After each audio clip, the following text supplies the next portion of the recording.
Hello, my name is Danielle Hardy. I am the Adult Respiratory Clinical Specialist here at Vidant Medical Center. Today we will be talking about oxygen modalities. The most widely used device for administering low-flow oxygen to infants, children, and adults in the hospital or home setting is the nasal cannula.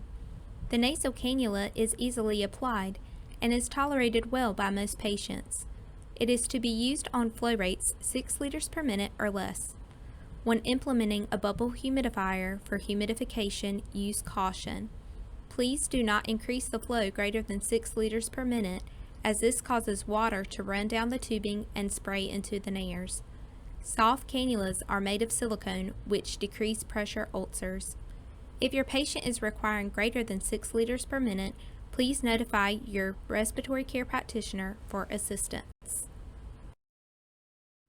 The Venturi system or Venturi mask setup is an air entrainment mask that is a reasonable choice for patients whose hypoxemia cannot be controlled on lower FiO2 devices, such as a nasal cannula. With this setup, the changes of air entrainment by changing the jet size or changing the size of the entrainment port. Therefore, there are many parts to this package. Do not dispose of the extra parts. You may need them at a later time. Each Venturi jet is made for a set FiO2. Each FiO2 requires a specific flow meter setting. In this example, the set FiO2 is 24%. The specific flow meter setting for this air entrainment port is 2 liters. In this example of setup, we are going to assemble the Venturi mask with the pink 40% FiO2 Venturi jet. The flow meter will need to be set at 8 liters per minute. If a change in FiO2 is required, then change to a different Venturi jet and adjust the flow meter. You may replace the mask with a trach collar to transport patients with a surgical airway, requiring oxygen, such as a tracheostomy tube.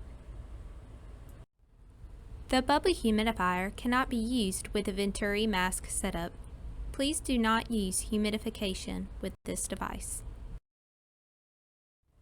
Large volume jet nebulizers have been used in respiratory therapy for many years and is the most commonly applied O2 administration after the nasal cannula. This system may be used with an aerosol mask, tracheostomy collar, face tent, or T-piece adapter. The size of the jet and the entrainment ports of the device determine the air-to-oxygen ratio and the delivered FiO2. This device alone is not acceptable for use in patients who require 50% FiO2 or greater. In such a circumstance, the respiratory care practitioner should be notified and ensure the patient obtains the adequate FiO2 with an adequate flow.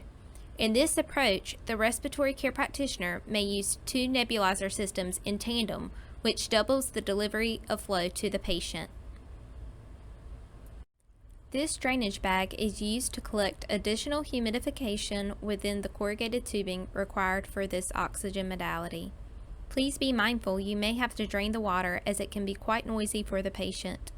Attempt to keep the bag upright to not allow additional collection of water to spill onto the floor and create a hazard for healthcare providers, patients, and visitors.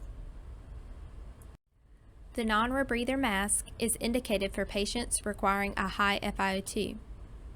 Set the flow meter to at least 15 liters per minute.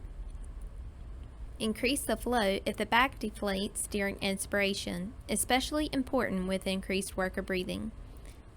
Do not wean the flow meter. If the flow is too low, the patient will rebreathe carbon dioxide. You are not to use this device with a bubble humidifier. Salter high-flow nasal cannula is used to facilitate weaning patients from 100% non-rebreather mask. Many patients with mild increased worker breathing benefit from the application of this device.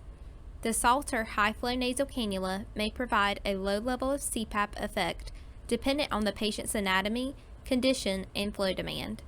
Do not initiate this device without a consult from a respiratory care practitioner. The Salter high-flow nasal cannula is to be used on patients requiring 6 to 15 liters per minute of oxygen. Do not use the standard water bottle or standard nasal cannula for flow rates greater than 6 liters per minute. The water level on the Salter high-flow nasal cannula should be maintained between the minimum and maximum level indicators for appropriate humidification. Do not use standard oxygen extension tubing on patients with Salter high-flow nasal cannula. Respiratory care staff may provide you with a longer cannula for Salter high-flow nasal cannula to assist with patients' mobility. The Oxy mask has been used as an alternate option to the Salter high-flow nasal cannula during COVID-19 response. The flow on this device may be adjusted from 1 to 15 liters and delivers oxygen concentrations between 24 and 90%. The bubble humidifier may be used with this device, with patients receiving between 1 to 6 liters per minute of oxygen. Remember to consider patients that are receiving flows between 1 to 6 liters. As healthcare providers, we need to attempt to transition them to standard nasal cannula.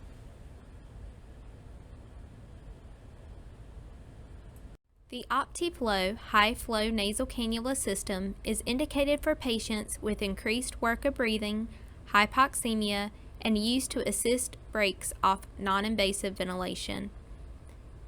It generates up to 60 liters per minute of flow to create a CPAP effect dependent on patient condition and flow demand. Non-invasive ventilation may be used in patients with certain sleep disorders, respiratory distress, and impending respiratory failure. Respiratory care staff should be applying and removing the mask interface.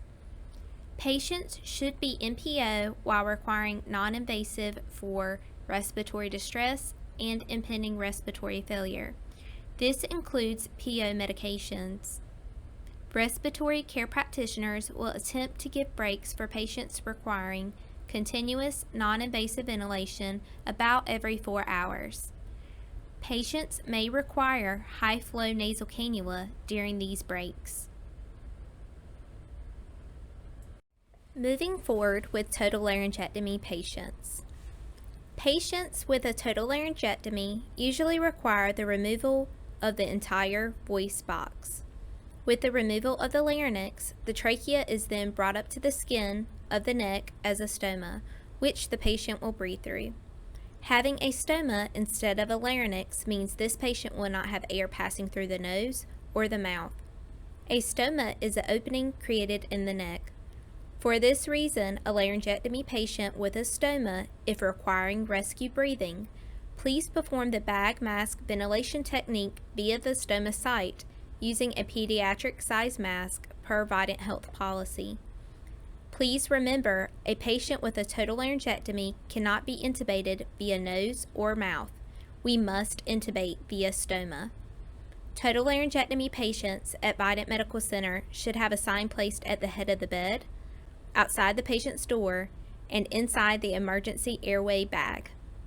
Total laryngectomies should have a pediatric mask and emergency airway bag with them at all times, including transports. Respiratory care provides the emergency airway equipment. Other considerations. For OptiFlow, if the heater is alarming, notify respiratory care, as the patient is not receiving adequate humidification, and this can impact the viscosity of secretions. Do you have a patient on multiple oxygen devices, such as a non-rebreather in addition to OptiFlow? There should be discussions regarding escalation of care or palliative care that need to be taken place. For non-invasive ventilation, patients with an acute status change, respiratory care practitioners should be notified. Patients that are using non-invasive ventilation for impending respiratory failure or respiratory distress, only respiratory care practitioners should place patients on this equipment. Respiratory care practitioners should be notified if a non-invasive ventilation device is removed. For example, let's say your patient is desaturating and you place the patient on a 100% non-rebreather, or if the patient is vomiting, or if the patient becomes apneic or obtunded requiring bag valve mask ventilation. Please notify your respiratory care practitioner and the emergency response team. Patients may need assistance placing themselves on non-invasive ventilation for QHS use.